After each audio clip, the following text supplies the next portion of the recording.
a presença ilustríssima do nosso amigo Marcos Buqueride. Eu pedi a ele, né, como eu sempre peço ao pessoal apresentar um pouco da carreira, e Marcos teve uma carreira, tem, né, uma carreira extraordinária, e ele vai nos falar hoje, né, Marcos, sobre essa ideia extremamente original sua que você vem trabalhando há muito tempo, da existência de um código glicômico, né? Eu acho isso, pô, sensacional, fantástico, e é realmente um prazer, né? Você que faz parte também do nosso curso de bioenergia, Marcos, é um prazer ouvir você falar sobre esse assunto. De forma, Marcão, manda bala, a palavra é sua. Muito obrigado, amigo. Obrigado, Gonçalo. Na realidade, eu não faço parte do curso de bioenergia, viu? Eu nunca, na realidade, eu nunca nem fui convidado para isso. Pô, se você não faz, não fazia, que agora você faz, que eu acabei de te convidar. Você, como Mas professor da USP, eu dou aula sempre nele. Eu dou Marco, aula sempre. na minha visão, sabe, a gente tem uma capacitação tão imensa nas nossas três universidades, no Brasil de uma forma geral, mas nas nossas três universidades em especial, né? E o objetivo do curso é justamente o que é bioenergia, né? Ela aborda tantas coisas que eu acho que todos esses cientistas extraordinários que nós temos, professores extraordinários, né? Alunos e tudo mais, pesquisadores, são um ativo do curso, eu diria, né?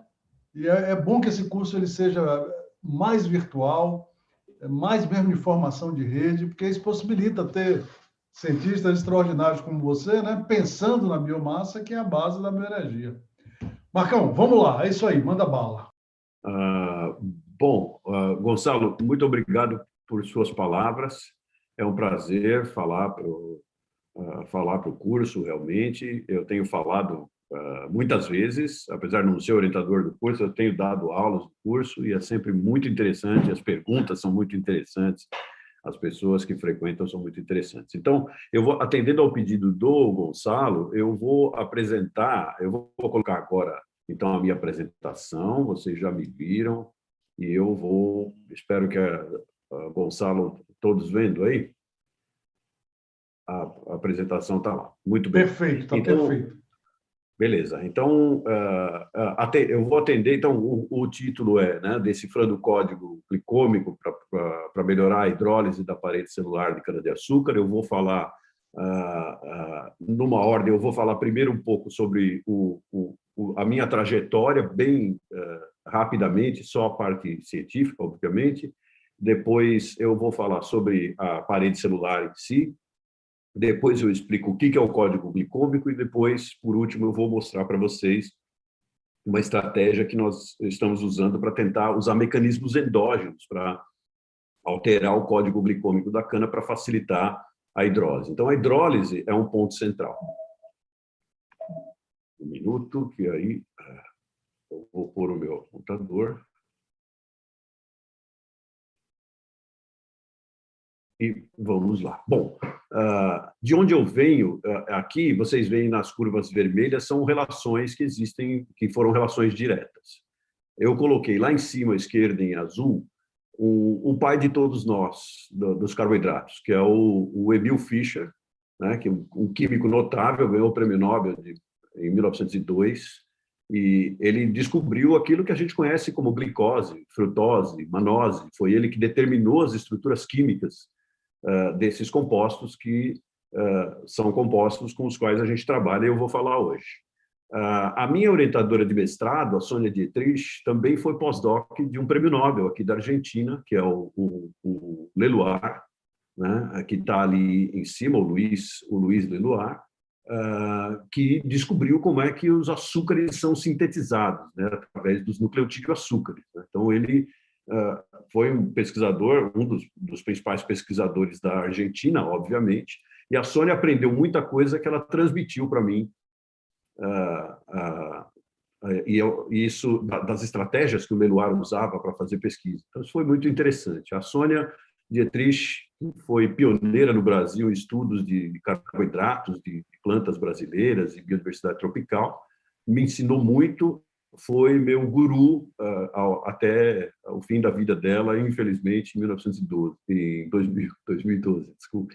E eu fiz o doutorado com o professor Grant Reid, na Escócia, que é um dos principais especialistas em mobilização de polissacarídeos de reserva. Então, um grande especialista em açúcares, um dos principais do mundo também, e aprendi com ele a purificar enzimas, a fazer uma série de coisas. E no meu pós-doc, eu tive a experiência de trabalhar com um ícone também da área de parede celular, que é o professor Nicolas Carpita, que estava na Universidade de Purdue, agora mudou para a Califórnia, para o Colorado, e é como se fosse um irmão mais velho. A gente realmente tem uma relação muito forte. E o Nick é provavelmente um dos maiores especialistas em biossíntese de polissacarídeos de parede celular. Então, é estranho aí que tem uma relação lá com o Leluar, né, usando os UDP açúcares, etc. E aí tem eu, né, que entrei nessa história, aprendi com essas pessoas. E algumas coisas que eu fiz foi confirmar a teoria da transferência de função, de evolução dos polissacarídeos. Então, eu avancei o trabalho do Grant Reed e da Sônia nesse sentido. Eu fui pioneiro no Brasil nos estudos de respostas de plantas às mudanças climáticas, foi um dos primeiros a fazer câmaras de topo aberto. Até hoje nós trabalhamos com isso, aumentando o gás carbônico nas plantas e tudo. E propus essa teoria do código glicômico que eu vou falar sobre hoje para vocês, né? Então, na minha trajetória, né, eu começo ali em 1981, né, iniciação científica, e naquela época a gente tinha uma bolsa de aperfeiçoamento, não sei se o Gonçalo teve uma dessas também, provavelmente. A gente tinha uma bolsa que era depois da iniciação científica, quando a gente se formava, que era a bolsa de aperfeiçoamento. Aí fiz o mestrado na Unifesp, que na época era a Escola Paulista de Medicina, com a Sônia Dietrich, os grandes ícones de carboidratos no Brasil, né, ali na Escola Paulista de Medicina, eles estavam na parte animal, o professor Peter Dietrich, que era marido dela, e outros ícones. Nós temos outros no Brasil, principalmente em Curitiba, né, no Paraná, tem até hoje, né, nós tivemos grandes pesquisadores, no Rio de Janeiro também o Paulo Mourão, e em Curitiba eu também trabalhei um pouco com o professor Chaves Correia, né, e aprendi a fazer química de carboidratos, um químico maravilhoso, excelente, né? Então, nessa fase, eu aprendi sobre polissacarídeos, biodiversidade, evolução, química e bioquímica e mobilização de reservas, né? Eu gosto muito de química também, vocês vão ver. Aí, nesse período de 94 a 2005, nessa década, depois que eu terminei meu doutorado, então eu comprovei que realmente a teoria das transferências de funções existe. Isso é importante, eu não vou citar isso aqui, mas isso é muito importante para o código glicômico, eu tenho trabalho sobre isso. Eu comecei a adentrar a biologia de sistemas, me apaixonei por isso e me apaixonei pela matemática da biologia de sistemas e faço isso até hoje, não vou falar disso aqui hoje também.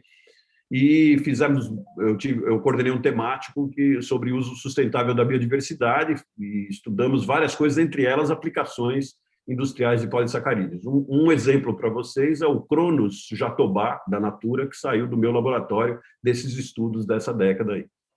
E aí, quando eu mudei para a Universidade de São Paulo, então tudo isso lá no Instituto de Botânica de São Paulo, que é o Jardim Botânico. Eu mudei para a USP e na USP, então, eu continuei trabalhando e continuo até hoje com a mobilização de reservas e aprofundando mais. Entrei em bioenergia a partir de 2005, nós entramos, né, Gonçalo? É a partir daí que a gente começa a entrar mais nessa questão de bioenergia, porque os americanos apontaram que seria importante estudar a bioenergia, então, como a gente sempre segue tudo, isso foi bom para nós, né? Aí surgiu a questão da segunda geração do bioetanol, que é a utilização da biomassa para fazer hidrólise. E aí eu trabalhei desde 81 até hoje com hidrólise. Então, eu costumo dizer que quando apareceu a questão da bioenergia, a onda veio e eu estava com a prancha na mão, né? E sabia surfar. Então, eu peguei a onda e começamos a trabalhar com isso. Como eu falei, eu trabalhei bastante com as respostas fisiológicas, metabólicas de plantas e continuo trabalhando, né, de plantas às mudanças climáticas. No momento, nós estamos fazendo, inclusive, terminamos agora uma meta-análise de todos os estudos feitos no Brasil até hoje, os meus e os colegas, que em breve a gente vai mandar para a publicação. E agora o uso sustentável da biodiversidade continua também, a gente continua trabalhando com isso. E agora eu estou investindo no metabolismo de nucleotídeo açúcares, que vocês vão entender, porque isso tem a ver diretamente com o código glicômico.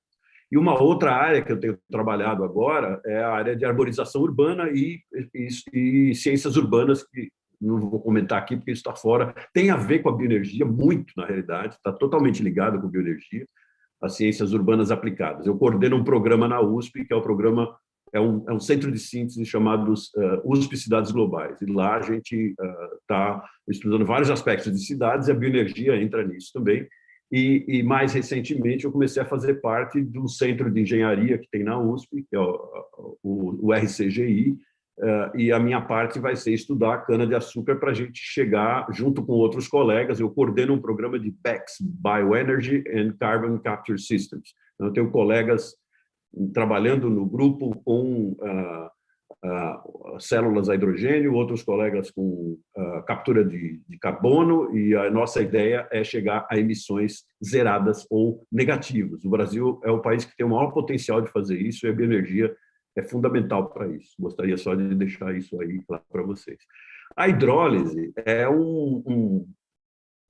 realmente um santo graal para a ciência, tá? Desde o final quase do meio do século XIX, que pesquisadores já começavam a jogar sucos de fungos sobre a madeira para tentar ver se conseguia produzir os açúcares, porque ali a gente já conhecia, desde ali do final do século XIX, a gente já conhecia a fermentação, os processos fermentativos, graças a todas essas descobertas sobre o metabolismo de açúcares. Então, a hidrólise é fundamental, por quê? Porque ela libera os açúcares que estão presos. E a ideia que se tem na cabeça, que não é uma ideia totalmente correta, é que a biomassa é formada de celulose. Realmente tem celulose lá, mas vocês vão ver que na cana-de-açúcar é uma coisa um pouco diferente. Então, aqui, só para ilustrar, né, alguns trabalhos, olha, 1969, tá vendo? Crescendo o rumen, né, de bactéria para degradar a parede celular. Então, o foco não foi sempre bioenergia. Existia o foco de bioenergia, mas existe também o foco da digestão, né, pelo gado, por exemplo, né, que isso tem um potencial absurdo, porque se a gente conseguir melhorar a hidrólise das gramíneas dentro do sistema digestório de ruminantes, a gente consegue diminuir muito a área plantada de gramíneas e, com isso, diminuir muito o impacto, por exemplo, do uso da terra e das mudanças climáticas. Então, esses são exemplos, e a coisa foi evoluindo. Então, tem um 69, outro de 98, 2007, 2011. Quando chega aqui em 2007, 2011, nós já estamos falando em cheio de bioenergia, certo? Mas a parede celular transcende isso, né? E transcende em vários aspectos, mas eu estou colocando aqui só nas aplicações, realmente. No caso da cana-de-açúcar, então, só para relembrar, acho que todo mundo conhece aqui, né? Mas você pega a cana e você vai produzir, por exemplo, bioeletricidade, né? Então, a bioeletricidade, uma das coisas que nós estamos, não vou falar diretamente disso, mas uma das coisas que o nosso trabalho está levando é a aprender como mudar a parede celular para produzir variedades que queimem melhor, certo? Variedades que produzam, por exemplo, mais lignina, não menos lignina, porque a lignina tem mais ligação carbono-carbono e daria mais energia. Então, isso está dentro lá do centro de engenharia que eu falei para vocês.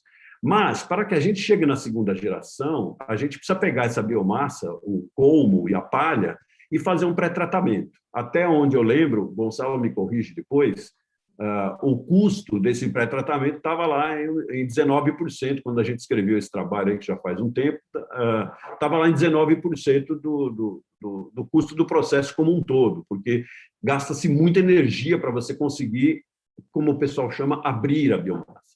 E depois você tem que hidrolisar, aí dá um custo também que dá 20%. Por quê? Porque as enzimas são muito caras, elas são muito pouco eficientes, e nós vamos entender por quê, por causa do código, né? Então, esse processo, como um todo, ele pode somar ao etanol que nós já produzimos, em média, aí, 40% a mais de produção de etanol. Então, por isso que isso é muito importante para a questão de bioenergia, certo? Então, a hidrólise né? Ou a compreensão da parede celular é muito importante nesse aspecto. Bom, o que é parede celular? Olha aí, Gonçalo, agora ele não vai passar. Tá vendo? Eita. Ah, agora foi. Acho que é o... aqui é a parede celular. Então, vocês veem... eu vou passar mais de uma vez, né, para vocês verem essa animação. Então, o que vocês veem... eu não posso usar o apontador, senão o vídeo não passa, tá? Vocês veem lá em cima, né, em um azul levinho, né, seria a lamela média, que é o que cimenta as células, certo? Esses bastões claros que vocês veem seriam as microfibrilas de celulose, certo? Microfibrilas corresponde a 36 moléculas empacotadas de glicose, formando essa microfibrila, esse bastão aí que é altamente desidratado por dentro. E isto tudo, esses bastões são amarrados entre si, e aí a gente tem uma coloração um pouco mais escura, que são as hemiceluloses, essa meio roxinho, e existe uma nuvem em volta de tudo isso, e essa nuvem é a nuvem de pectinas, que é uma outra classe de polissacarídeos, que é independente, é um domínio independente da celulose, desse domínio celulose e hemicelulose, e as hemiceluloses interagem com a celulose através de ligações não covalentes. Durante décadas se buscou ligações covalentes, alguns pesquisadores acharam uma e outra, mas são ligações de forças de Van der Waals e pontos de hidrogênio que fazem essas ligações. Como são muitos hidrogênios, né, no carboidrato, então vocês imaginam a força enorme que juntos, né, esses hidrogênios das hemiceluloses, quando interagem com a superfície da celulose, a força que tudo isso tem. Imaginem a celulose, então, como é que acontece. Embaixo, a gente tem a membrana plasmática. Então, para a teoria celular vegetal, muita gente fala que a membrana é a parte mais externa, né? Isso não é verdade para a célula vegetal, isso é ensinado errado, porque a parede celular é uma espécie de uma organela, né, que forma a matriz extracelular, por aí passam íons, tem fluxo de íons, tem proteínas, sinalização, existe um monte de coisas acontecendo. A parede celular faz parte de uma camada viva, e não é uma camada inerte, como se diz na literatura em geral. Muito bem, na cana-de-açúcar, a gente tem vários tipos de células. Então, aqui a gente vê um estelo na esquerda, eu vou colocar o meu laser de novo. A gente vê aqui um estelo, o xilema, que está escrito X, o floema aqui, maravilhoso, tudo encapado por fibras. Tá? Então, esses estelos, olha na figura C, eles estão passando em meio a um conjunto de células que são células do parênquima. E a gente consegue separar, nós já conseguimos separar, como vocês veem, célula a célula. E agora o que nós estamos fazendo é olhar a parede celular de cada uma das células, certo? Para a gente, porque são vários tipos de células diferentes e não necessariamente tem a mesma composição total. Mas, como vocês vão ver, são muito parecidas. O que nós já fizemos? Então, nós pegamos e conseguimos tirar um pedacinho com micromanipulação da parede celular, esticar esse pedacinho numa microscopia, que é essa aqui, microscopia de difração de elétrons, à esquerda, aqui na letra A do meio é microscopia de força atômica, e a letra C é microscopia de força atômica, só que antes de fazer essa microscopia de força atômica da letra C, nós tratamos esse pedacinho de parede com uma enzima que é uma xilanase, que ataca a principal hemicelulose, que vocês vão ver daqui a pouquinho. Eu queria mostrar isso primeiro para vocês. E o que nós descobrimos? Uma microfibrila, espera-se que o diâmetro dela, na maioria das plantas, seja 36 nanômetros. Tá? Desculpe, tá faltando 6 ali. Não, desculpe, 3 nanômetros. 36 moléculas de glucano, ligado do tipo beta 4, eles empacotam formando uma estrutura que teria um diâmetro de 3 nanômetros. Só que Quando a gente fez isso com paredes intactas, e mesmo aqui nessa imagem do meio, e mesmo ali na difração de elétrons, a gente vê um diâmetro de 12 nanômetros, o que bate com o que o pessoal do National Research Lab nos Estados Unidos tinha visto para milho, que na realidade não tem, então milho e cana não tem microfibrilas, mas sim macrofibrilas. E aí a nossa hipótese é que são 7 microfibrilas que são empacotadas entre si, e resta saber, então elas são cobertas por hemiceluloses, que é esse laranja mais claro, e hemiceluloses fortemente ligadas, que é esse vermelho aqui, mais forte, só que a gente não sabe o que é que faz ligar uma microfibrila na outra para formar a macrofibrila. E sabemos muito menos sobre como esse negócio é formado de uma maneira tão assim específica, né? Como vocês veem lá na figura C, né?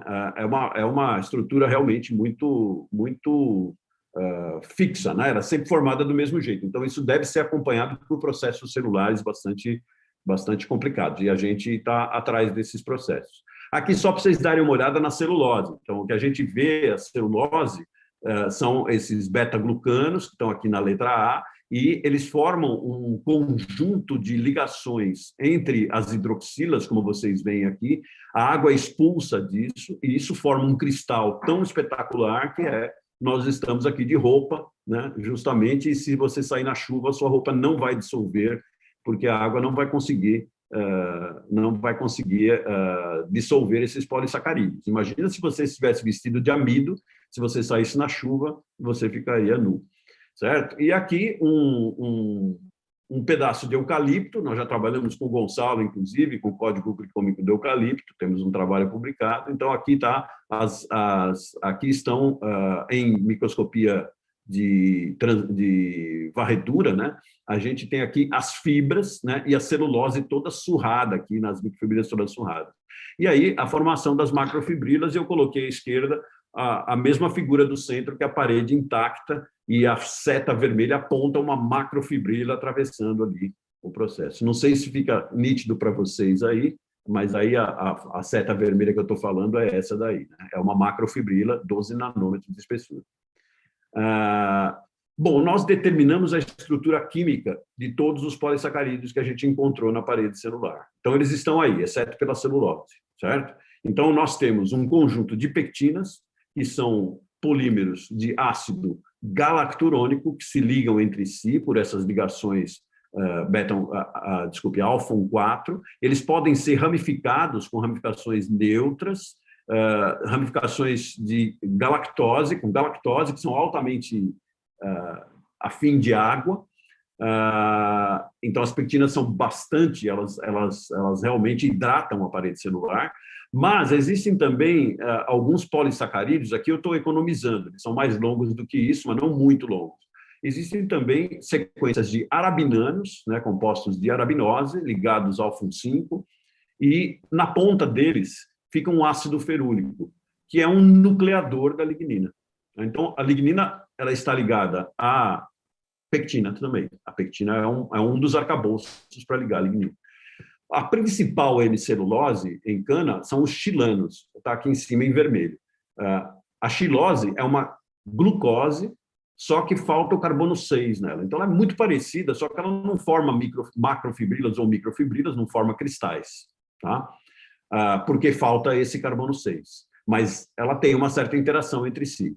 E existem os xilanos, esses xilanos podem ser também ramificados com arabinose, com uma sequência fixa, que faz parte do código glicômico, e na ponta de algumas dessas arabinoses está um ácido ferúlico, que é um nucleador da lignina. Então, a lignina está ligada em parte, olha que interessante, ela está ligada em parte às hemiceluloses e em parte às pectinas. Então, ela amarra um pouco todo esse sistema quando a parede é lignificada. Embaixo aqui está o xiloglucano, que é uma celulose ramificada com xiloses galactoses, e tem um código, nós já determinamos, não vou falar dele hoje, mas nós já determinamos esse código em outra planta, e tem um código bem claro, um código glicômico bem claro nesse polissacarídeo, mas ele está lá na cana também.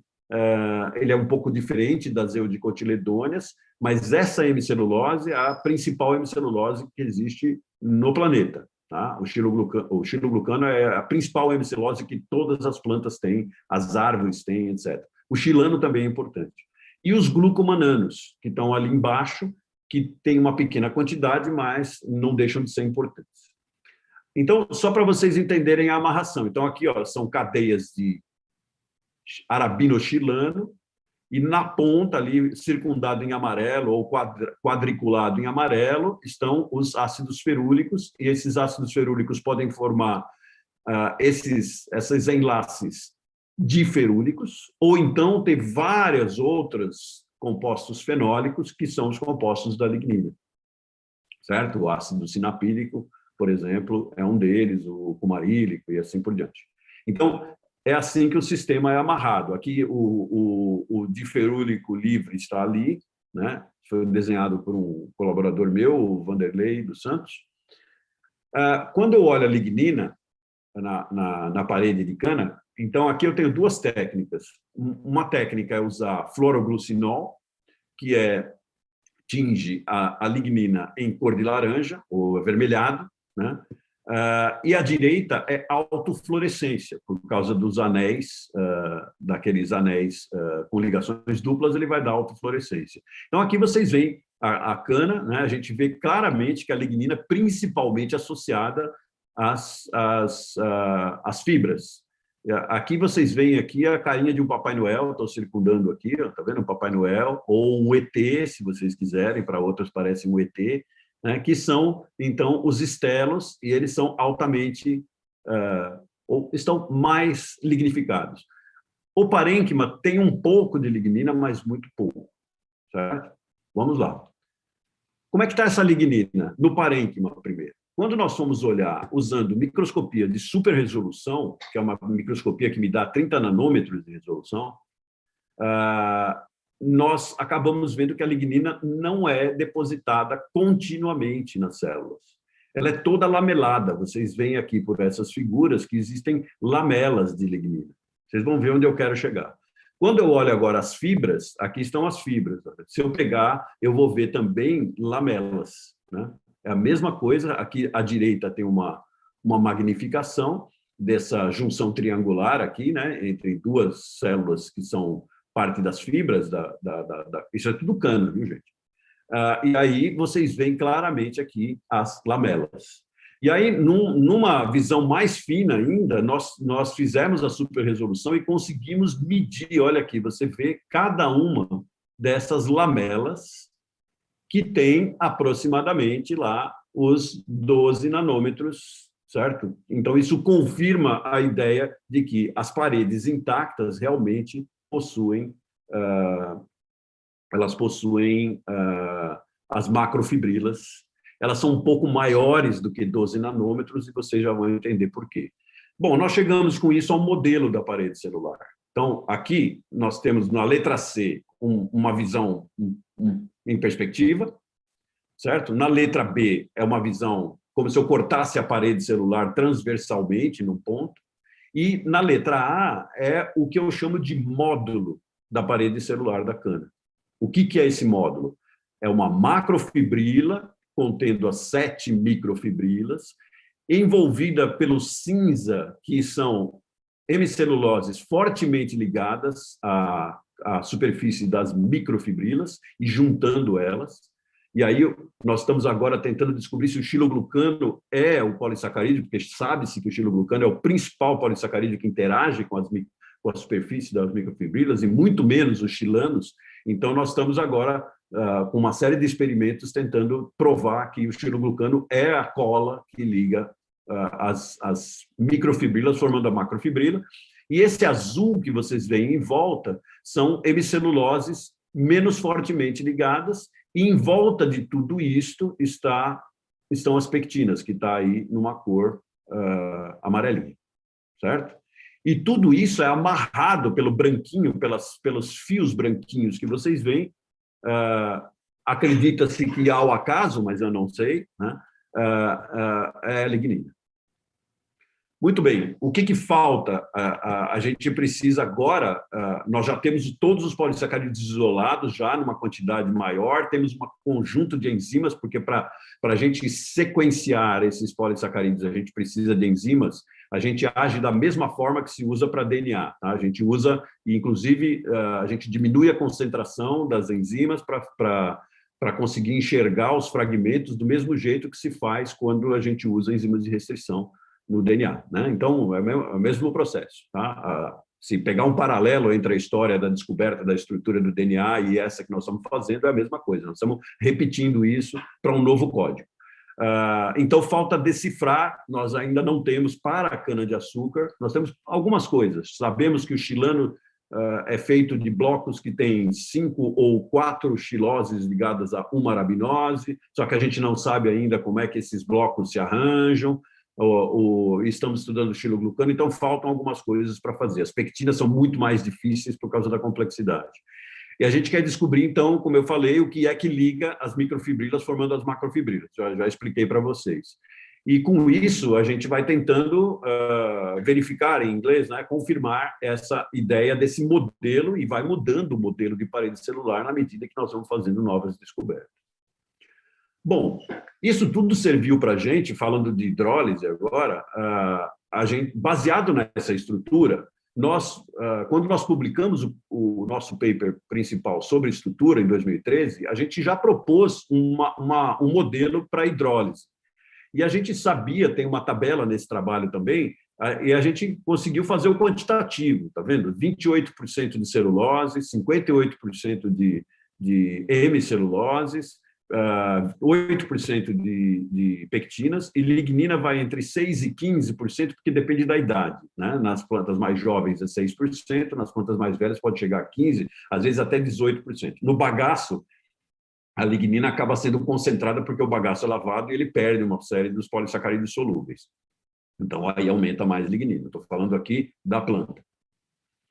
À direita, então, aqui vocês veem os açúcares no meio, na chemical composition, e as principais classes de hidrolase que a gente espera que hajam sobre esses polissacarídeos. Com base nisso, nós propusemos a seguinte ideia, de que para hidrolisar a parede celular, a gente precisa de um conjunto de enzimas que ataquem de fora para dentro. Por quê? Porque quando a gente vai olhar a porosidade da parede celular, os poucos trabalhos que existem, ela não passa proteínas que tenham um peso molecular maior do que 30 kilodaltons não consegue atravessar a malha das pectinas, certo? Então, a maioria das enzimas que a gente usa, que todo mundo usa na indústria, não consegue penetrar. Então, a hidrólise vai de fora para dentro. Então, pensando numa hidrólise de fora para dentro, a gente teria, primeiro, as feruloilesterases e acetilesterases. Eu não falei dos acetis aqui, mas aqueles chilanos são altamente acetilados, né? O que dá para fazer, inclusive, ácido acético a partir do processo, se você usar um processo industrial. Então, aí, os polissacarídeos mais solúveis, eu não vou entrar em muitos detalhes aqui, mas os polissacarídeos mais solúveis são tirados primeiro, depois a gente retira, então, esses polímeros mais solúveis, os polímeros mais grudados na celulose, a gente vai tirar depois, então, endobeta-xilanase, alfa-arabinosidase, vão tirar o arabinoxilano. Depois, a gente descobrindo tudo isso, vai aparecer o xiloglucano, e nós temos evidências usando não enzimas, mas usando hidróxido de sódio, usando hidróxido de sódio e hidróxido de potássio, a gente segue essa ordem, a gente sabe quem está ligado mais fortemente, menos fortemente. Não vou entrar nos detalhes, mas isso não é chute, é embasado no nosso método.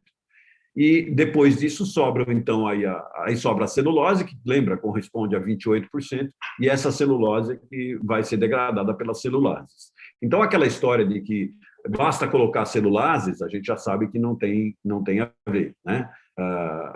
É preciso, para conseguir quebrar o código glicômico, essas interações complexas entre os polímeros da parede celular, a gente precisa, são pelo menos 18 ligações químicas diferentes que existem, que têm que ser quebradas. Existem várias enzimas, porque as situações em que essas ligações se encontram são diferentes, e as enzimas precisam ser diferentes para trabalhar nessas situações diferentes.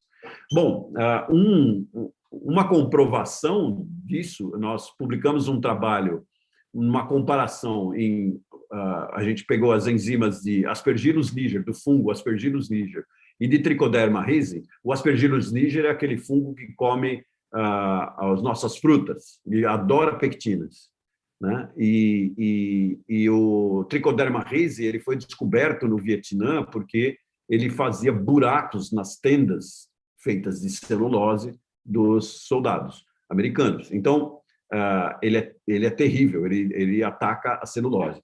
E o que nós fizemos uma proteômica, e aqui o que vocês veem à esquerda é a ordem. Primeiro, essas suoleninas não são enzimas, elas são proteínas que quebram ligações não covalentes, ligações de pontos de hidrogênio, são proteínas extremamente interessantes. Depois vem na ordem, está vendo? As pectinas, o glucano de ligação mista, que eu esqueci de mencionar lá, que é um polímero super importante, bem solúvel, que existe na cana. Os xilanos e arabinoxilanos, depois xiloglucanos, depois celulose. Então, é a mesma ordem que eu mostrei para vocês aqui, certo? E a gente queria saber o quê? Aspergillus, a gente fez proteômica, o Aspergillus niger, vejam, ele produz um monte de proteínas que hidrolisam as pectinas, enquanto o Trichoderma rhizii não produz, né? E os beta-glucanos são atacados igualmente, as proteínas que atacam o tricoderma e as hemiceluloses do tricoderma e das Aspergillus são similares, e vocês veem aqui várias celulases também que são aplicadas. Aí nós propusemos o conceito dos S-systems e os P-systems. S-systems, porque eles atacam pela superfície, e os P-systems, eles são, o Trichoderma rhizii consegue penetrar realmente, e esquece as pectinas lá, e ele mergulha lá dentro e vai realmente hidrolisar a celulose, né? Isso é muito interessante, porque ele consegue, de uma certa forma, tirar a toalha da mesa sem tirar os pratos, né? Nós vamos ver que isso não é propriedade só desse sistema. Bom, agora o conceito de código glicômico. Código glicômico, então, para código glicômico, eu preciso explicar para vocês o que é código. Então, primeiro, cifras, né? Existe um gradiente, vai das cifras até as linguagens. Então, uma cifra é quando você muda as letras. A língua do P é uma cifra, certo? Você transforma uma letra numa outra coisa, né? Um código já é diferente. Eu vou transformar uma palavra numa coisa diferente, certo? Num símbolo diferente. Então, o código é superior à cifra. O signo já é uma coisa que é superior, né? Ele pode ser um conjunto de palavras que cria um signo e comunica aquele signo. A steganografia, o steganography, é, por exemplo, quando você usa as palavras de tal maneira que você cria uma outra conotação, é bem superior. Por exemplo, Alice no País das Maravilhas. Quando você lê o Alice no País das Maravilhas, você vai ver uma série de mensagens ali que são colocadas de uma maneira steganógrafa, certo? Que são mensagens além daquela mensagem do signo. E aí vem os scripts e as línguas, tá? Tudo bem. Eu ajudei a fundar a sociedade, inclusive, existe algo que está avançando no mundo que é chamado Code Biology, a biologia em códigos. Não, o DNA não é o único código que existe na natureza. Existem vários outros códigos, se a gente pegar a linguagem de códigos, certo? É interessante, inclusive, ler, tem livros bem interessantes sobre a descoberta do código, etc. É bem interessante ver as degenerações, o código não é o mesmo para todos os organismos e assim por diante. Então, o que é um código? Isso vale para o DNA. Rapidinho, quero ver o final dessa palestra aqui, tá? Oi? Você tem signos, por exemplo, as tríades do DNA, certo? E você tem mecanismos, transcrição, splicing, tradução, etc., que são chamados de adaptadores, e esses adaptadores geram significado, geram meaning, que é a função biológica, certo? que já seria as vias metabólicas, né? E as proteínas, etc. Tá? Então, o que a gente costuma dizer em Code Biology? Que os signos, eles são mapeados em funções. E esse mapeamento, eu vou colocar... Então, você tem o mundo 1, que é o mundo de signos, e você tem o mundo 2, que é o mundo do significado. Tá? Isso tudo tem a ver com uma área das ciências humanas chamada semiótica. Tá? Por isso que aí está a semiótica da vida, são os códigos. Vamos pegar o DNA e vamos olhar como é que o DNA forma matriz extracelular de planta. Então, você tem lá o ATCG, que é o signo inicial, certo? E você tem um objeto, na linguagem semiótica, esse objeto é o gene, né? Então, aí o gene, ele vai formar vai interagir dentro da célula e vai formar um RNA mensageiro. Esse RNA mensageiro, ele já é um signo, ou, como se chama em semiótica, um representamen, certo? Então, desse nível até chegar nas proteínas, então, o DNA, quando ele se transforma em RNA, isso é uma cifra, porque é tudo letra, a gente só substitui uma letra. Lembra que eu falei que a cifra é simplesmente troquinha de letras? É o código mais simples que tem, né? É a forma de codificação, não é um código, mas é a forma de codificação mais simples que tem. Então, aí, quando agora eu vou transformar microRNA, desculpe, RNA mensageiro, em proteínas, aí já não é mais a mesma coisa, é outro elemento. E isso já é um código, certo? E aí você vai ter um conjunto de cifras emergentes que está relacionado com folding, né? Porque aí não muda a estrutura, que é o que a gente chama de interpretante. Gera as proteínas, e essas proteínas vão gerar a estrutura do organismo, vão gerar enzimas, vão gerar metabolismo de proteção, sinalização, etc., e vão gerar as matrizes extracelulares. Então, esses são os que eu chamo de emerging codes, né? Que são os códigos que emergem a partir do código basal, que é o código que é o código do DNA. Então, agora, se a gente pegar os polissacarídeos, o que seria o código glicômico? O mundo 1 são os monossacarídeos, certo? Ácido glucurônico, glucose, galacturônico, ácidos, xilose, arabinose, aquilo tudo que eu falei para vocês. Então, esse aí é o código original, tá? A descoberta lá do Emil Fischer, né? Isso tudo é processado através de um adaptador de encriptação do código. O código é encriptado, certo? E que gera um meaning, que é o quê? A arquitetura da parede celular. São os polímeros, mas é mais do que o polímero. É como aqueles polímeros vão interagir entre si. É mais ou menos como a síntese de proteína e o folding, certo? Então, isso forma o que a gente chama de arquitetura da parede celular, que está lá no mundo 2, que já é função. E dependendo de quais os polímeros e como eles são colocados e qual é a estrutura deles, qual o código de cada polímero, porque cada polímero tem o seu próprio código, a gente vai, juntando tudo isso, criar um código emergente maior, que é a parede celular. Para desencriptar, então aí que está a hidrólise. Para desencriptar, eu preciso... Não é a mesma via que a da encriptação. A encriptação envolve os nucleotídeos-açúcares, um monte de coisas para a construção. Para desencriptar isso, o código é feito na célula, faz a parede, e uma vez feita, a chave é jogada fora. Então, qualquer organismo ou a própria planta, para conseguir hidrolisar a sua própria parede, tem uma dificuldade enorme. Por quê? Porque precisa ter as chaves certas para conseguir desatar tudo aquilo. Então, não é brincadeira. O código realmente é algo muito intrincado e que, para ser decifrado, ele é um código muito mais sofisticado, se vocês forem olhar, do que o DNA, certo? Assim como as proteínas também têm uma codificação muito mais sofisticada do que o DNA, por causa da emergência que ela gera no mundo 2, que é muito diferente. O DNA tem o seu também, porque tem a interação com as histonas e tudo aquilo equivale, tá? Equivale. Então, o DNA não é que é muito maior, não. O DNA é a mesma complicação, com as histonas, como é que vai abrir, como é que não vai abrir, as proteínas, como é que vai dobrar, e os carboidratos, como é que vão interagir para formar as matrizes extracelulares. Eu já expandi, não vou falar isso aqui, mas eu já expandi essa teoria para todos os seres vivos. Todos os seres vivos, exceto a árquea, tá? Que não tem uma parede celular de açúcar, todos têm um código glicômico, tá? E que determina o que está na matriz extracelular com as suas respectivas funções. Para vocês terem uma ideia agora dos polissacarídeos, se eu pegar, vamos pegar aqui, considerar 5 elementos, 5 monossacarídeos, tá?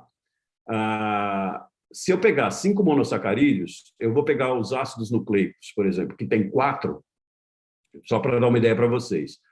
O número de combinações é 4, no caso de 4 bases nitrogenadas, o número de possibilidades é 1024. Se eu pegar proteínas e considerar que eu tenho 10 aminoácidos, 20 aminoácidos, vai ser 20 elevado à quinta, vai dar 3.200.000 tipos de ligação, certo? Se eu pegar agora 10 monossacarídeos, ele daria 10 à quinta, que daria 100.000 ligações. Mas o que acontece é que existem 4 hidroxilas para ligar nas sexoses ou 3 nas pentoses. Pego a média, 3 elevado à quinta dá 525. Só que eles podem ser alfa ou beta. 2 à quinta dá 3,2. Se eu multiplicar todo mundo aqui, eu vou ter um número de 1.680.700.000 possibilidades. Tá?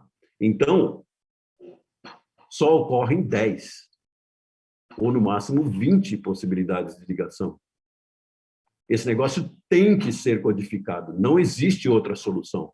Tem que ter um mecanismo de mapping muito preciso para fazer sempre as mesmas coisas. Não é inusitado que quando você olha para uma planta, ela tem aquela forma num dia e no outro dia ela continua com aquela mesma forma, mesmo tendo sintetizado novos polissacarídeos e feito novas células, sempre faz igual. Então, todo esse processo emergente que eu mostrei lá, do DNA, proteína, até chegar na matriz extracelular, ele é precisamente, absolutamente regulado. Então, é isso que leva a essa estrutura, certo? Como hidrolisar isso, gente? É muito difícil. Então, uma via que eu já falei lá no início é usar fungos, bactérias, etc. O código glicômico, se existisse um micro-organismo capaz de decodificar, um único micro-organismo, uma única espécie, capaz de decodificar o código glicômico com eficiência, o mundo, os seres vivos não existiriam mais, certo? Porque se todas as plantas fossem derretidas por um micro-organismo com alta eficiência de destruir a parede celular, todas as plantas seriam atacadas e não existiria mais nada, porque a base da vida é fotossíntese e a gente precisa das plantas. Portanto, não existe isso. O que existe na floresta, por exemplo?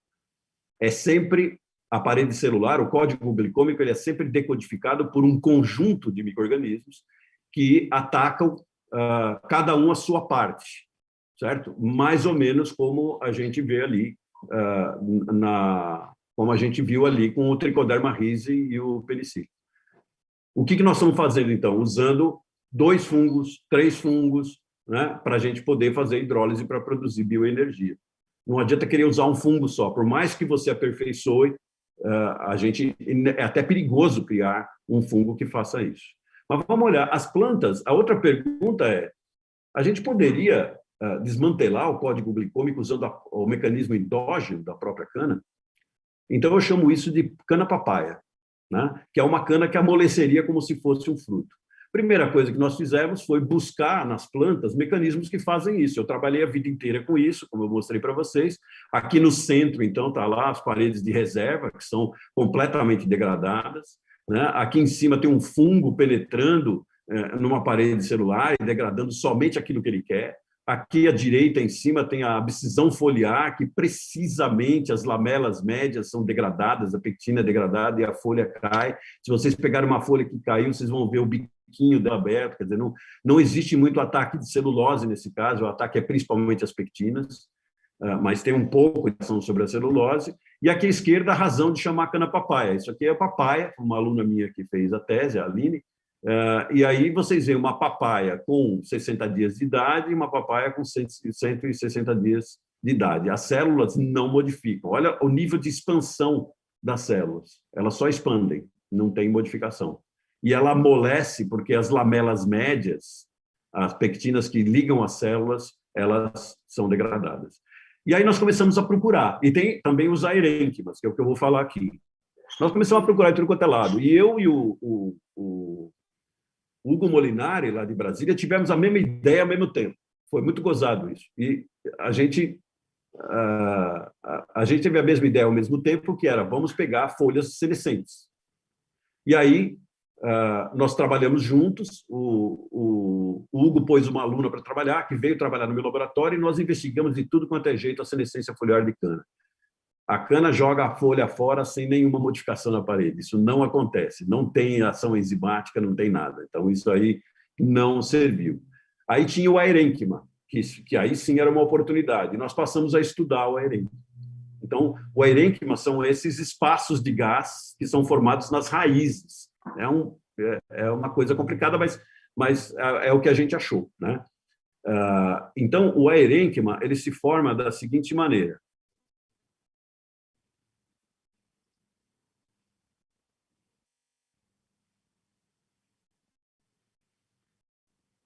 Vocês vão ver um filminho aí, deixa eu ver meu tempo aqui, já estou quase chegando lá, Gonçalo, já vou indo.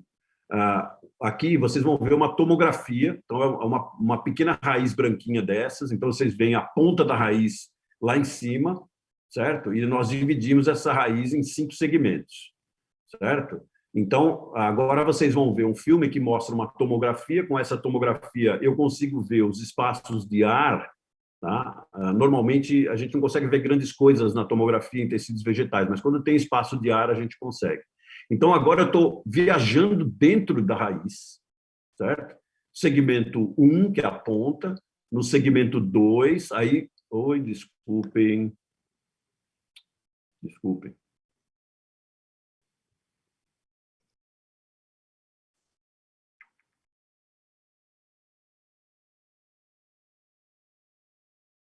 Vamos lá.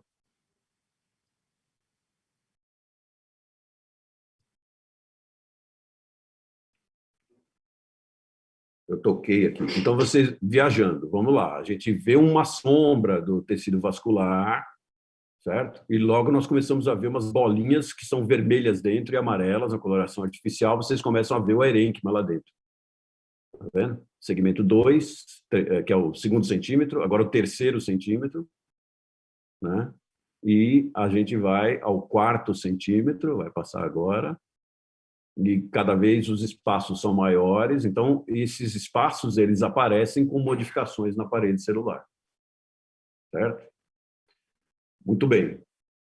Então, vocês veem que nunca todo o espaço é formado por aerênquima, quer dizer, existem como se fossem canais mesmo dentro da raiz para isso.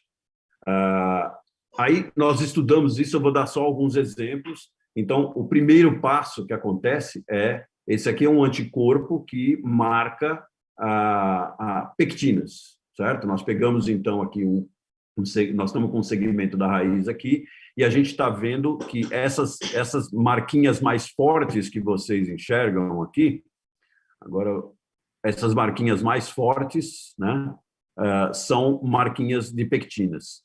E a gente vê no que são os cantos da célula.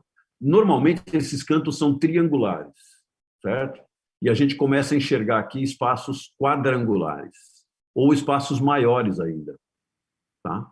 Então, o primeiro passo que a gente tem na formação do aerênquima, e a gente fez isso também por microscopia de transmissão, é justamente a quebra das pectinas, que é muito parecido com o que acontece na papaya, certo? Digerindo a lamela média e separando as células. Então, é nessa região aqui que vai começar a formar o aerênquima. Aqui em cima vocês veem o tecido íntegro, o córtex, né, da raiz íntegro, e aqui já essas células, e as células começam a se expandir. Nós encontramos várias coisas, né? Fizemos proteômica, fizemos transcriptômica, fizemos toda essa parte de microscopia, que eu gosto muito. Então, a gente vê, por exemplo, que o beta-glucano, glucano de ligação mista, desaparece completamente. O segmento 1, segmento 3, né, terceiro centímetro, e o segmento 5. Ele desaparece completamente. Vocês veem duas magnificações aqui. Está dando para ver, né, Gonçalo, o meu pointer? Tá. Vocês veem aqui, ó, o beta-glucano desaparecendo completamente. E a gente vê a expressão do gene de uma enzima que é uma enzima relacionada a isso, e vemos também na proteômica as proteínas de H17 também aparecendo lá, e vemos a atividade enzimática. Então, nós fizemos a expressão gênica, a proteína, a proteômica, e a atividade enzimática, e vimos que tudo isso está realmente acontecendo. Uma coisa bacana de ver é o seguinte: aqui na direita, a gente tem marcado em vermelho aqui, coloração artificial, né? Vocês veem aqui em cima, em vermelho, a gente tem lignina, e em verde o beta-glucano, o anticorpo que marca o beta-glucano. E olha que interessante, quando o beta-glucano começa a desaparecer, ele descobre e a gente consegue ver aqui em vermelhinho a lignina ficando. Então, o que vai acontecendo é que a lignina não é atacada, depois nós descobrimos isso. A descoberta nossa mais recente é que a calose, na realidade, a gente achou 9 genes relacionados à calose. A calose não está só no floema, como se imaginava, mas ela está distribuída em toda a parede celular e tem a ver com todo esse processo também. E aí as beta-3-glucanases são super importantes. Isso também é feito por super resolução, um microscópio melhor do que aquele que eu mostrei antes, mostrando isso aqui com uma resolução que nunca tinha sido visto antes, tá? Quando você olha isso no microscópio, como o que está aqui em cima, você veria tudo marcadinho, como se a parede tivesse toda marcada. Mas quando você usa super resolução, você enxerga que aquilo não está marcado desse jeito, que ele, na realidade, ele está todo pintado, tem núcleos do polissacarídeo. Isso aí vem, é o mesmo processo que foi usado para descobrir estrelas duplas em astronomia. Na realidade, a microscopia de super resolução é o inverso da técnica que usaram para descobrir estrelas duplas. O terceiro processo conforme isso vai acontecer, então aqui a gente tem uma sacarificação, né, dos vários segmentos aqui, segmento 1, 2, 3, 4 e 5, nesse gráfico aqui, e a gente vê que a sacarificação aumenta no meio do processo, e depois, quando o aerênquima está pronto, né, que ele deixa essas estruturas lá, né, cobrindo, ele forma um compósito. A parede celular era uma coisa e ela é modificada pelas enzimas para formar outra coisa, que é o que está simbolizado aqui embaixo para vocês, né? São as várias macrofibrilas se acumulam, ela retira as pectinas, retira o beta-glucano, rearranja todo o processo de ligação, né, e retira as arabinoses estrategicamente modifica o código glicômico do arabinoxilano, e com isso ele vai formar uma outra estrutura, que é uma estrutura à prova de gás, na prova que não deixa passar gás, tá? Então aí é tão fechado, tá, que aí a planta usa isso para conduzir oxigênio. Nós temos já 48 genes feitos da transcriptômica relacionados a todo aquele, né, a porosidade da parede, a destruição do código glicômico e ao ataque às microfibrilas, né? Já a principal classe de genes que nós temos expressando em todos esses segmentos é de parede celular. E nós pegamos 2 deles, tá? Para ir terminando aqui, só para mostrar a última coisa. Nós pegamos 2 desses genes. É um fator de transcrição que já tinha sido visto em milho, que é um fator de transcrição, é um RAV, né?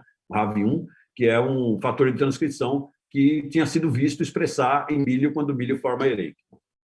E pegamos a endopoligalacturonase, que é a enzima que faz aquele primeiro ataque das pectinas, certo? Então, seguindo a ideia da cana-papaya, que se eu conseguir separar as células, deixar as células meio separadonas e tal, isso vai ficar mais fácil de eu digerir, certo? Mais fácil de fazer pré-tratamento, mais fácil de fazer hidrólise, né? Então, nessa época aqui, a gente não tinha o sequenciamento do genoma de cana, a gente fez com BACs, né, com cromossomos bacterianos artificiais que a professora Marie tinha lá, e aí nós pegamos esses genes com sequência completa, com tudo, né? Com o promotor, etc. Fizemos, então, pegamos os 2 genes, o RAV e a endopoligalacturonase, fizemos expressão em tabaco e demonstramos que o RAV assenta em cima do promotor da endopoligalacturonase e reprime a expressão da endopoligalacturonase, certo? Isso está comprovado aí, vocês veem aí no gráfico, em azul, né, com RAV, né, a gente fez um gene, na realidade, não é o da endopoligalacturonase, mas é o promotor dela ligado a um marcador para a gente ver o que acontecia. Então, essa é a prova de que realmente o RAV e a EPG estão relacionados. Aí nós resolvemos fazer uma microtranscriptômica, ver os microRNAs. Tá? Eu gosto particularmente disso. Relembrando bem rapidinho, como é que é o microRNA? Lá no núcleo, né, você tem o gene do microRNA, ele vai fazer um pri-microRNA, depois um pré-microRNA, e sai para o citoplasma. Esse pré-microRNA ele vai formar um duplex, e esse duplex, uma parte dele depois vai ser enviada para a degradação, e a sequência guia, através de uma enzima, de uma proteína chamada argonauta, né, ela vai ser maturada e vai inibir a transcrição de um determinado gene, certo? Ou ela vai induzir a degradação do RNA mensageiro. Muito bem. Quando nós fizemos a microtranscriptômica, nós descobrimos uma penca de microRNAs que estão relacionados principalmente com aquela primeira parte do processo, mas também com as outras partes, certo? Vimos as expressões deles, os segmentos, etc. Mas o que foi mais interessante é que, entre eles, nós descobrimos um microRNA, que é esse MIR156, que assenta-se exatamente em cima do RAV. Ele é um microRNA que anula o RAV, certo? Tem vários outros, eu não vou entrar nisso, vou ficar só nessa história. Então, a ideia é que o MIR156, né, ele seria um inativador de RAV1, SC-RAV1 da cana, né, mas, por várias razões, a gente acha que o SC-RAV1 ele também inibe o microRNA. Existe uma relação entre os dois. E isso é o que controla o processo inicial de abertura da lamela média para começar a formar o aerênquima, certo? Então, os fatos que nós temos é o MIR156, ele inibe RAV, certo? O SC-RAV1 inibe RAV, quando o RAV é inibido, a separação celular, quando a EPG, desculpe, o RAV1 inibe a EPG, e quando a EPG é inibida, a separação celular é inibida também. E tem outra história a partir disso, é que auxina e etileno jogam juntos nesse processo também. O processo é ativado por um balanço entre auxina e etileno, que ali naquele segmento 3 é o que dá o disparo desse processo todo e vai formar o ereito. Nós fizemos transgênicos para RAV já, com superexpressão de RAV, certo? E vimos que os microRNAs 156, eles estão mais expressos justamente naqueles em que o RAV foi expresso. Nós estamos checando várias coisas, ainda faltam umas checagens aqui, mas nós vimos o MIR156 mais expresso nos eventos de transgênicos que tem o que a gente espera do transgênico, quer dizer, que ele tenha uma expressão maior da EPG e menor do RAV, certo? Então, isso corrobora a nossa hipótese até agora de que o MIR156 faz um jogo com o RAV, certo? E que isso é o que leva à separação celular. O fim da história é que, então, o que a gente tem? A gente tem um sinal hormonal, certo? O etileno, ele é fabricado localmente, a auxina vem lá de cima, quando os dois se encontram numa determinada proporção, você tem a sinalização hormonal, que inicia o processo. Esse processo leva à separação celular, que é o que a gente está mais interessado. Ao mesmo tempo, separadamente, as células entram em morte celular programada. Nós temos tudo sobre isso, ainda não publicamos, estamos para montar o trabalho, que a gente tem todo o processo, como ocorre esse processo de morte celular programada, e tem uma modificação, uma degradação parcial da parede, que vai formar aquele compósito que eu falei para vocês. Tudo isso mediado por microRNAs em todos os processos. Então, devagar, a gente está enxergando aí vários desses controles. E o que nós queremos, então? A gente quer entender os mecanismos, ainda mais profundamente, esses mecanismos de modificação da parede, cada vez mais a gente vai entendendo, e obter uma prova de conceito de que a gente pode realmente modificar o aerênquima e aí instalar esse sistema na planta inteira para fazer uma cana, que é a cana que eu chamo de cana-papaya, que seria uma cana, aí eu posso pôr o gene inicial, que pode ser o Mirum-56, talvez.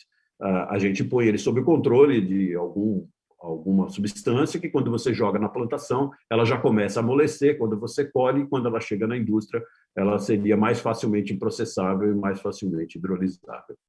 Então, aí está a minha turma, tem um monte de nomes. Minha turma à direita, meus alunos, alguns já saíram do laboratório. Tem vários colaboradores aí que me ajudaram em vários aspectos, né? Trabalharam com a gente, receberam alunos, etc. Eu já preciso colocar uma terceira fotografia aqui para ir para 2019, 2020, mas por enquanto está aí, os nomes pelo menos estão aí, tá? Então está aí o meu e-mail, né? E eu agradeço muito vocês terem me ouvido. Acho que eu estourei um pouco do tempo aí, desculpe. Não, Marcos, tudo bem. Marcos, deixa eu te falar uma coisa. Tem algumas perguntas, inclusive não são perguntas curtas, perguntas que levarão bastante tempo para responder, mas eu acho que elas devem ser respondidas. Uma, inclusive, é um pouco mais... Posso responder objetivamente. Não, eu infelizmente, Marcos, na verdade, já estou atrasado para mas essa sala agora vai ser usada em 5 minutos.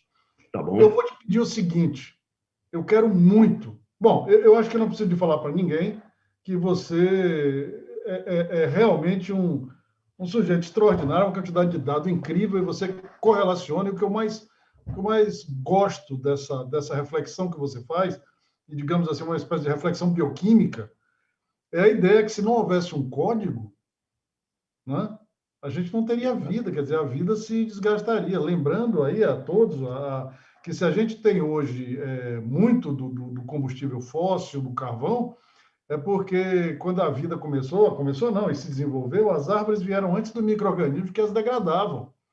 Isso possibilitou a gente ter reserva de carvão. Depois que os micro-organismos começaram a redegradar, a coisa não foi fácil assim. Então, Marcos, eu adoro esse conceito seu. Eu acho que, talvez hoje, com inteligência artificial, porque é um nível para entender esse código, não é fácil, realmente é um desafio incrível, mas eu concordo com você, tem que haver um código, e se tem um código, a gente tem que ser capaz de decifrar. Acho que as novas tecnologias vão permitir isso. E eu vou te pedir, Marcos, o seguinte, eu gostaria muito de te incluir, o nosso curso de bioenergia tem um grupo de WhatsApp, né, onde estão professores e alunos. Eu gostaria muito de te incluir lá e pedir aos colegas aí que fizeram as perguntas, principalmente, para que a gente pudesse discutir um pouco mais. Claro, esse tema mandar por lá, eu respondo. E eu vou querer que alguns dos seus alunos venham para o nosso curso. Nosso, né? Nosso, meu, Sim. Seu, de todo mundo. Eu diria que a gente está tentando montar nele, Marcos, uma unidade de inteligência para o país, sabe? Eu acho que é muito importante. Esse trabalho que você está fazendo, que se alinha, né? Se alinha muito com o nosso, com o de vários colegas aí que estão nessa área. Eu acho que você é um sujeito fundamental aqui nesse grupo, nesse circuito. E, com isso, Marcos, eu te agradeço demais. Foi sensacional. Anotei um monte de coisa. Eu já conhecia, lógico, né, a maior parte do seu trabalho, mas essa reflexão sempre traz coisas novas. De forma que eu quero te agradecer muito, te incluir, né, no nosso grupo. E é isso aí, amigo. Te agradeço também muito. Eu que agradeço. Pelo sacrifício que eu sei que você fez para poder hoje estar aqui. Te agradeço demais, né? Eu até, para o pessoal saiba, né, eu até propus a Marco que a gente transferisse, ele não quis manter. Te agradeço muito mesmo. O Mário também está enviando aqui o WhatsApp dele, não é isso, Mário? Vai ficar no YouTube, né, a sua gravação. Inclusive, eu vou sugerir aos alunos, os que não participaram ao vivo, que assistam, que é um tema que é a essência de tudo que nós fazemos, né? Então, amigo, é isso aí, Marcos. Olha, eu desejo... Quer falar mais alguma coisa? Não, só agradecer, pedir desculpas por... Eu me empolguei, né? Porque eu gosto muito do assunto aí. Eu não te Mas desculparia se você não tivesse se empolgado. Você se empolgando, você já me eu conhece, também me você sabe. empolguei. Eu estou aqui cheio de anotações, cheio de... Essa estruturação que você faz, a demonstração de onde a lignina, você sabe... Agora, eu que estou atrasado, mas isso eu tenho que comentar com você, porque eu acho que é importante para você saber. Eu ontem participei de uma qualificação na UFRJ, né? Então, a gente vê que hoje em dia, segunda geração, qual foi o problema? É um só. É dos equipamentos, porque o pessoal usou a estrutura, equipamentos que eram capazes de fazer o pré-tratamento, né? De uma biomassa lenhosa para usar uma biomassa com essa estruturação que você coloca. Quando você mostra onde é que a lignina fica, como é que ela é arranjada, a quantidade de pectina que tem, a quantidade de hemicelulose que tem, né? E esse arranjo, Marcos, a segunda geração não está aí hoje, né? Divulgada para o mundo inteiro, dispersa e realmente por causa dessa incapacidade que o pessoal teve de entender a estrutura da parede celular, né? De uma planta não lenhosa, que é o que você faz. Querido Não tem... amigo, pessoal, eu Vai lá, fico vai com lá. isso, realmente, em vista do tempo, me despedir agradecendo a todos, né? E até a semana que vem. E agradeço novamente a Marcos, que vai agora estar com a gente no nosso grupo da Bioenergia. Um abraço a todos, bom fim de semana, boa Páscoa, né? Um abração. Foi Boa excelente. Páscoa, um abraço.